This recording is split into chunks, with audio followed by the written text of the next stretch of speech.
चंद्रग्रहण याविषयी मला अनेक कॉल येतात आहे. 3 मार्च 2026ला होणारं चंद्रग्रहण अनेकांसाठी एक उत्सुकतापूर्ण विषय झालेला आहे. मला काय करावं, कसं करावं, कोणते मंत्र जप करावे, काय काळजी घ्यावी, अशा अनेक लोकांचे कॉल आले. त्यात थोडंसं उत्सुकता आणि भय ह्या दोघी गोष्टी जाणवल्या आणि थोडी अज्ञानताही जाणवली.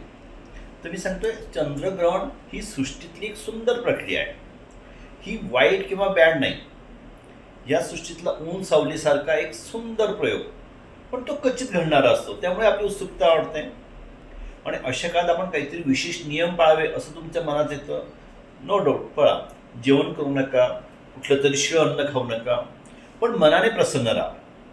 संकल्प करू शकतो, तुम्हाला आवडलेला मंत्र जप करू शकतो, कारण ह्या काळात एक विशिष्ट ऊर्जा आपल्याला नक्की लाभते.